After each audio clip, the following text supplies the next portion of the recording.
성공 취업을 위한 스마트 솔루션 취업 매뉴얼의 윤장섭입니다. 자기소개서 작성 세 가지 비책에 대해서 알아보고 있는데요. 오늘 영상은 이제 세 번째 마지막 비책, 구조화된 단계별 글 작성 방법에 대해서 알아보도록 하겠습니다. 지난 영상에서 비책 첫 번째 중에 자기소개서는 세 가지 유형으로 분류가 가능하다. 그렇기 때문에 자기소개서 문항 분석 잘 해야 된다고 말씀드렸는데요. 그 세 가지 유형 중에서 첫 번째 타입인 입사 지원 동기에 대해서 쓰는 방법, 오늘 영상에서 여러분들하고 같이 알아볼 건데요. 지원 동기 문항은 취업 준비하시는 분들이 가장 쓰기 어려워하는 문항입니다. 어떻게 하면 좀 더 효과적으로 글을 잘 쓸 수 있는지 이번 영상에서 여러분들한테 솔루션을 제공해 드릴 건데요. 일단 같이 한번 교환 보면서 말씀드리도록 하겠습니다. 세 번째 팁이 구조화시키고 단계별로 분리해서 글을 쓰는 게 효과적이라고 말씀드리는데요. 지원 동기에서는 크게 두 가지 내용을 잘 어필하셔야 됩니다. 채용 담당자 입장에서 세상에 회사가 많은데 왜 하필 우리 회사를 지원했을까? 이런 부분에 대해서 궁금하겠죠. 그래서 첫 번째 스텝에서는 여러분들이 기업을 선택한 이유를 좀 잘 작성해 주셔야 되고요. 특히 기업 선택 이유를 쓰실 때는 지원 기업에 대해서 얼마나 잘 알고 있는지 기업에 대한 이해 수준을 효과적으로 어필한다라고 생각하시면 좋을 것 같습니다. 근데 대부분의 구직자분들이 목표 기업이 뚜렷하지 않다 보니까 지원 동기를 쓸 때 기업 선택 이유를 회사에 대한 분석을 제대로 못했기 때문에 감성적으로 쓰는 경우들이 꽤 많이 있는데요. 최근에 지원 동기를 감성적으로 쓰시면 안 되고요. 철저히 기업 분석을 잘 하셔서 본인이 기업을 잘 알고 있는 부분으로 언급하시면 좋을 것 같습니다. 자, 이렇게 해서 기업 선택 이유가 잘 작성이 되면 다음 단계에서는 해당 직무를 수행하기 위해서 그동안 어떠한 역량을 확보했는지도 말씀하셔야 되거든요. 그래서 두 번째는 직무 관련된 역량을 설명한다라고 생각하시면 좋을 것 같습니다. 자, 자기소개서는 세 가지 유형으로 구분된다라고 했고 각각의 유형마다 쓰는 방법도 다르기 때문에 다음 영상에서는 다른 유형들도 작성 방법 설명드리겠지만 어떠한 유형의 자기소개서는 글의 특성상 여러분들의 역량을 채용 담당자한테 소개하는 설명형 구조의 긴 글이거든요. 근데 자기소개서는 설명만 하고 끝내시면 안 되고요. 마지막에는 설득의 마무리가 필요합니다. 자, 그러면 첫 번째 스텝인 기업 선택 이유, 그리고 두 번째 스텝인 직무 역량은 여러분들이 어떤 사람인지 설명한 글이라고 보면 되겠죠. 그쵸? 근데 자기소개서는 설명만 하면 안 된다고 했으니까 마지막 스텝 3에서는 설득의 마무리가 필요하다. 이렇게 보시면 되겠고요. 이거는 공통사항이라고 생각하시면 좋을 것 같습니다. 그러니까 지원 동기뿐만 아니고 스토리텔링 문항이나 입사 후 포부 문항에서도 마지막 마무리는 본인이 나중에 입사 후에 어떻게 일할 건지 간략한 업무 계획을 얘기해주는 설득형 마무리로 끝내시면 좋을 것 같습니다. 자, 그럼 이렇게 세 가지 형태로 구분해서 구조화된 글을 작성하셔야 되는데요. 첫 번째 기업 선택 이유는 그럼 어떻게 쓰면 좋을지 좀 더 구체적으로 알아볼게요. 자, 기업 선택 이유는 아까 말씀드린 것처럼 회사에 대한 이해 수준을 말씀하셔야 됩니다. 예를 들어서 삼성전자의 반도체 사업부로 지원한다라고 하면 삼성전자가 반도체 사업을 하기 위해서 어떤 식으로 일하고 있는지를 쓰셔야 될 거고요. 뭐 예를 들어서 CJ 제일대당으로 지원한다. 그러면 CJ가 식품 산업에서 어떠한 활동들을 하고 있는지 이런 얘기를 해야 되겠죠. 그래서 당연히 기업 얘기를 하셔야 되는데 바로 기업 얘기를 하는 것보다는 기업보다 상위 개념이 바로 산업이거든요. 그래서 여러분들이 지원한 회사가 속해 있는 산업의 특징이나 시장의 이슈를 먼저 언급하는 게 좋을 것 같습니다. 그래서 스텝 1-1에서는 산업의 특성이나 시장의 이슈 같은 걸 얘기하는 게 좋은데요. 예를 들어서 삼성전자 반도체에 지원한다라고 하면 삼성전자 이야기를 하기 전에 반도체 산업은 최근에 어떠한 특징이 있고 시장에서는 어떠한 이슈가 있는지 이런 얘기를 먼저 하자는 얘기고요. 만약에 CJ로 지원한다고 하면 식품 산업의 특징이나 식품 시장의 이슈에 대해서 얘기하는 게 효과적이라는 얘기죠. 이렇게 글을 시작하는 이유는 내가 무턱대고 당신 회사에 지원한 사람이 아니고 나는 과거부터 이쪽 분야에 관심과 이해도가 높은 사람이다라는 걸 간접적으로 어필하기 위함입니다. 자, 그러면 이제 스텝 1-2로 넘어가서 이제 회사 얘기를 하셔야 되는데요. 여러분들이 지원하는 회사가 어떠한 사업 구조를 갖고 있고 그다음에 성과를 창출하기 위해 어떤 활동을 하고 있는지 이야기하면 좋겠는데요. 여기서 중요한 건 무턱대고 포괄적인 개념에서의 회사 얘기를 하는 게 아니고 여러분들이 지원하는 직무와 관련돼서 회사 이야기를 하는 게 좋겠습니다. 만약에 삼성전자 반도체 사업부로 신소재공학이나 전자공학 같은 전공을 하신 공학도 분들은 뭐 공정기술 뭐 이런 쪽에 엔지니어로서 지원할 거고요. 만약에 경영학을 전공하신 분들은 뭐 마케팅이라든가 재무회계 뭐 이런 쪽으로 지원을 하겠죠. 예를 들어서 신소재공학을 전공하신 분은 삼성전자 반도체 DS 사업부에 공정기술로 지원하고 경영학을 전공하신 분들은 삼성전자 DS 사업부에 마케팅으로 지원한다고 한번 가정해 보겠습니다. 그러면 공정기술로 지원하신 분은 삼성전자 DS 사업부가 어떠한 새로운 생산 시스템을 운영하고 있는지 또는 어떤 기술을 도입해서 운영하고 있는지 이런 식의 이야기를 좀 해 줘야 될 거고요. 마케팅 직무로 지원하신 분들은 최근에 어떠한 마케팅 전략을 운영하고 있는지 이런 식의 얘기를 해야 되겠죠. 그래서 직무와 관련된 회사 얘기를 하는 게 필요하고요. 이게 자연스럽게 스텝 1-3으로 연결되는데요. 직무 관련된 회사의 사업 현황을 얘기했기 때문에 그렇기 때문에 내가 지원하는 직무가 회사에서 중요하다라는 직무에 대한 중요성을 얘기해 주는 겁니다.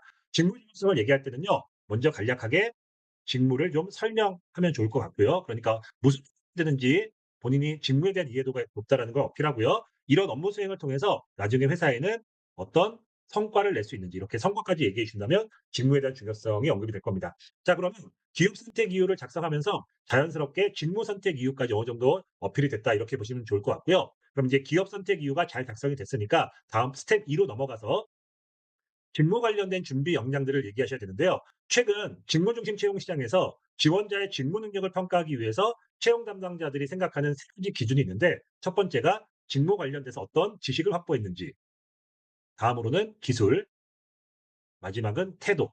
요 세 가지가 지원자의 직무 역량을 평가하는 기준이라고 여러분들이 생각하시면 좋을 것 같습니다. 자, 그러면 채용 담당자가 이 세 가지 기준에서 여러분들을 평가하니까 우리도 그 기준에 맞게끔 역량을 좀 구분해서 표현해 주면 좋겠죠. 그래서 스텝 2-1에서 지식, 다음으로 기술, 다음으로 태도. 이렇게 해서 여러 아이템을 채용 담당자한테 소개한다라고 생각하고 글을 쓰시면 좋겠습니다.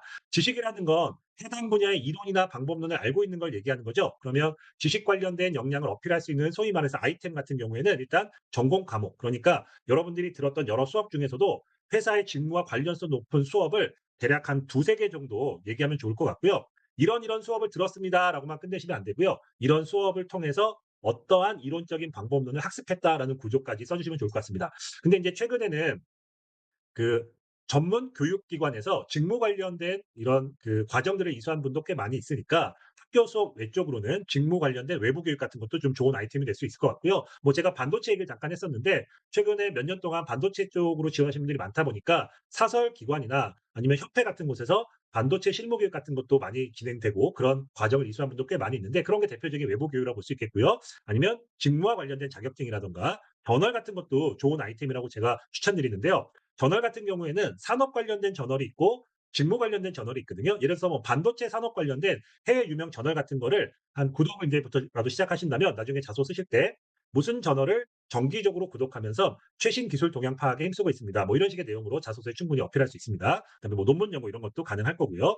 자, 그다음에 기술 같은 경우는 알고 있는 지식을 현실에 적용시켜 보는 게 기술이 되겠죠. 그래서 학교 밖에서 할 수 있는 뭐 경력 사항도 있고요. 학교 내에서 하는 경험 활동들도 있겠는데 인턴이나 현장 실습, 뭐 직무와 관련된 아르바이트 또는 뭐 단기 계약직 이런 것들은 경력으로도 어필할 수 있는 학교 밖 활동이고요. 그다음에 전공 수업에서 실험 실습이나 이런 실습 관련된 프로젝트, 과제라든가 공모전, 자격증 이런 것들은 경험 활동으로 기술을 어필할 수 있는 아이템이라고 보시면 되겠습니다. 자, 지금 보면 자격증이 지식에도 있고 기술에도 있는데요. 우리가 취득하는 일반적인 자격증들은 이론으로 공부하신 다음에 시험 평가를 통해서 취득하는 자격증이 대부분이죠. 이런 경우에는 지식으로 가면 좋을 것 같고요. 어떤 자격증은 실기 평가를 중심으로 자격증을 주는 경우가 있습니다. 이런 것들은 기술로 가도 좋을 것 같습니다. 자, 마지막 태도인데요. 태도는 업무를 수행할 때 담당자가 가져야 되는 마음 자세 뭐 이런 걸로 보시면 좋을 것 같은데 이 태도를 본인이 정하는 게 아니고 회사에서 좋아하는 어떤 자세로 보면 되겠죠. 그러면 이런 걸 알아보기 위한 좋은 방법은 인재상 같은 걸 보면 좋을 것 같은데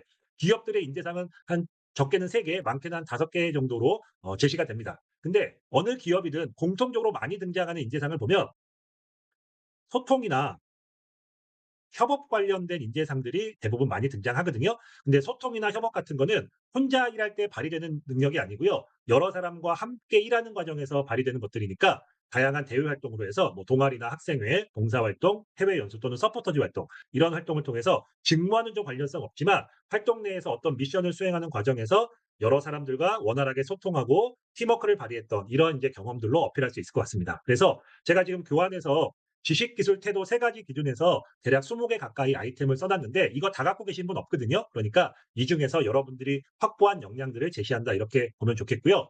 4학년 졸업 시점에서 학교 생활도 충실히 하시고 어느 정도 전략적으로 취업을 위한 다양한 활동들을 좀 확보했다라는 분들이 제가 그동안 만나봤을 경우에 한 8개에서 10개 정도 아이템을 갖고 계신 분들이 꽤 많았거든요. 그 정도가 일반적으로 열심히 취업 준비하시는 분들의 스펙이다 이렇게 보시면 좋을 것 같습니다. 자, 근데 자기소개서를 쓸 때 여러 아이템을 갖고 있다 하더라도 다 어필하는데도 어려움이 있거든요. 왜냐하면 글자 수 제한이 있기 때문입니다. 보통 기업들은 한 500에서 1000자 정도로 글자 수 제한을 주거든요. 예를 들어서 1000자 정도면 넉넉하게 여러 아이템을 좀 소개할 수 있는 글자 수라고 저는 개인적으로 생각을 합니다.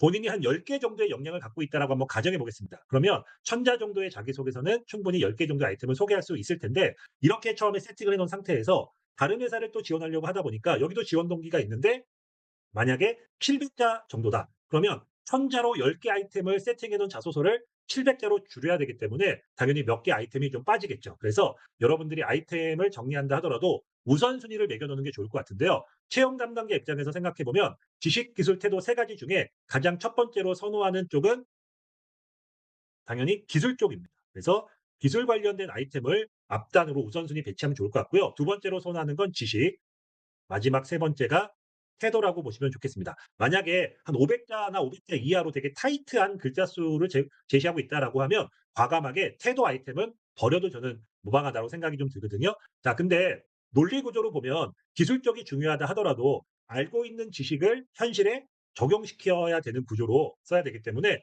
먼저 지식 아이템을 한두 개 정도 간략하게 언급하고 기술 아이템이 많은 경우에, 그리고 나서 마지막 다음 단계에서 기술 관련된 여러 아이템들을 좀 소개하면 좋을 것 같고요. 특히 자기소개서 문항들은요. 평균 한 4 문항 정도 출제가 되는데, 각각의 문항들이 독립적으로 작성되는 게 아니고요. 일관성 있게 서로 연결되는 구조로 쓰는 게 좋거든요. 지원 동기 같은 경우는 어 다른 글과 다른 문항과 잘 연결되는 게 필요합니다. 그러니까 스토리텔링 문항이나 입서 포부 문항과 연결되는 게 좋은데요. 간혹 제가 이렇게 인제 자소 쓰는 방법을 설명드리면 "이렇게 되면 너무 글이 나열식이 아닐까요?"라고 생각하는 질문하는 분도 몇 분 계셨었는데, 구조상 많은 아이템을 좀 채용 담당자한테 지원 동기에서는 소개하고, 그중에서 채용 담당자가 관심 가질 만한 중요한 아이템은 스토리텔링 문항으로 보내서 보다 구체적으로 설명한다라고 생각하시면 좋을 것 같습니다. 예를 들어서 이 여러 아이템 중에 본인이 다 확보했다고 가정하고요. 채용 담당자가 가장 좋아할 만한 아이템은 인턴 아이템이겠죠. 그러면 지원 동기에서는 어느 회사에서 어떤 업무를 담당하면서 어떤 실무 경험을 쌓았습니다 정도만 간략하게 지원 동기에 썼다면, 이 인턴 경험을 스토리텔링 문항으로 보내서 당시에 있던 업무를 보다 상세하게 스토리텔링 자소 작성법 구조에 맞게끔 설명한다. 이렇게 되면 글의 일관성이 생기고 또 서로 연결되는 구조의 글을 쓸 수 있겠죠. 그래서 이렇게 보시면 좋겠고요. 자, 그럼 이제 스텝 1에서 기업 선택 이유, 스텝 2에서 직무 관련된 역량을 설명했는데, 설명만 하고 끝내면 안 된다고 했죠. 마지막 스텝 3에서는 설득의 마무리로 여러분들이 제시한 역량을 나중에 회사에 입사하면 어떻게 발휘할 건지 간략한 업무 목표나 업무 계획을 제시하면서 글을 마무리하시면 좋을 것 같습니다. 자, 그리고서 마지막에 할 일이 한 가지 더 있는데요. 바로 소제목을 다는 겁니다. 어떠한 유형의 자기소개서든 제목은 꼭 쓰는 게 효과적인데요. 제목을 쓸 때 대부분의 취업 준비생들은 본인이 작성한 자기소개서 본문 내용을 요약 정리하는 의미로 제목을 많이 만드시는데, 채용 담당자 입장에서 보면 그날 읽어야 될 자기소개서가 되게 많거든요. 면접관도 마찬가지고. 자, 근데 당연히 맨 위에 배치되어 있는 제목부터 눈에 들어올 텐데, 제목을 딱 봤을 때 본문 내용이 어느 정도 예상이 되면 그 지원자의 자기소개서를 꼼꼼히 읽지 않는 경우들이 종종 있습니다. 그래서 가능하다면 좀 궁금증을 유발시킬 수 있을 그런 구조로. 그러니까 우리가 매일같이 인터넷 뉴스를 보는데 보통 우리가 뉴스 본문 기사를 먼저 확인하는 게 아니고 헤드라인 제목부터 보게 되잖아요. 그렇죠? 근데 뉴스 제목을 봤을 때 기사 내용이 어느 정도 예측되는 그런 제목은 잘 클릭 안 하고요. 좀 궁금증을 유발시키고 자극적인 뉴스 제목에 우리가 클릭을 하잖아요. 그래서 여러분들이 좀 궁금증을 유발시킬 수 있는, 그러니까 제목을 보고 관심은 좀 끄는데 본문 내용은 어느 정도 예상하기 좀 힘든 형태로 제목을 만드는 것도 저는 개인적으로 좋은 방법이라고 생각을 합니다. 자, 그래서 이거는 공통사항입니다. 스토리텔링 문항이나 입사와 포부 문항도 이런 식으로 제목을 만들면 좋겠는데요. 지원 동기 같은 경우에는 마지막에 작성된 스텝 3-1에서 여러분들이 제시한 업무 목표나 계획에서 가장 중요한 핵심 키워드를 발굴해서 단어 형태로 제목을 만드시고 맨 앞단에 배치하면 좋을 것 같습니다. 그래서 이렇게 구조화된 글로 작성하시는 게 좀 더 효과적일 거고요. 자, 근데 잠깐 위로 가겠습니다. 이렇게 이제 지원 동기를 쓰는 방법을 단계별로 분리해서 쓰는 걸로 설명을 드리고 있는데, 지원 동기 같은 경우에는 제가 자기소개서 유형 분석할 때 세 가지 형태로 구분된다라고 말씀드렸었습니다. 첫 번째는 지금 설명드린 것처럼 기업 선택 이유랑 직무 관련된 역량을 한 문항에 다 써야 되는 지원 동기 문항도 있지만, 최근에는 분리해서 출제되는 경우도 많다고 설명드렸거든요. 그래서 두 번째 유형은 기업 선택 이유만 쓰는 지원 동기 문항으로 출제되는 경우도 있고, 세 번째 경우는 직무 역량만 어필하는 지원 동기 문항이 있다라고 지난 영상에서 설명드렸었습니다.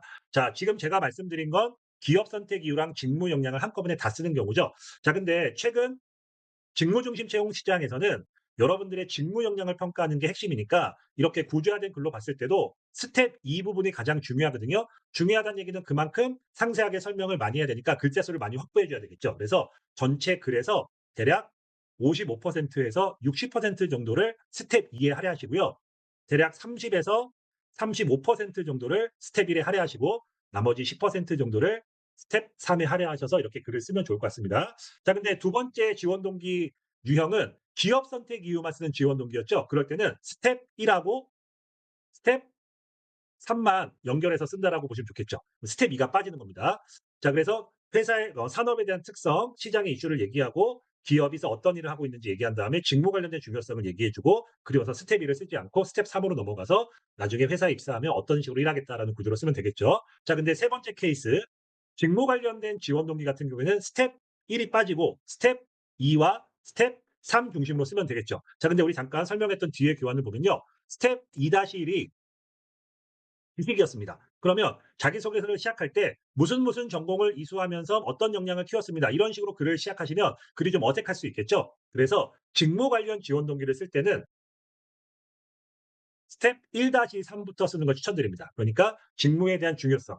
내가 지원하는 이 직무는 무슨 일을 해서 어떤 성과를 내는 중요한 직무인데 이러한 직무를 잘 수행하기 위해 그동안 이러한 역량을 확보해 놨다. 그래서 내가 채용이 되면 회사 가서 이렇게 일하겠다라는 설득의 마무리로 글을 끝내시면 좋을 것 같아요. 그래서 이렇게 분리해서 글을 써 놓으시면 여러 가지 지원 동기 유형에 대응하기도 좀 효과적일 거고요. 또 한 가지 이렇게 글을 준비하시면 여러 회사의 자기소개서도 한 번에 준비가 가능합니다. 자, 예를 들어서 한 공학도가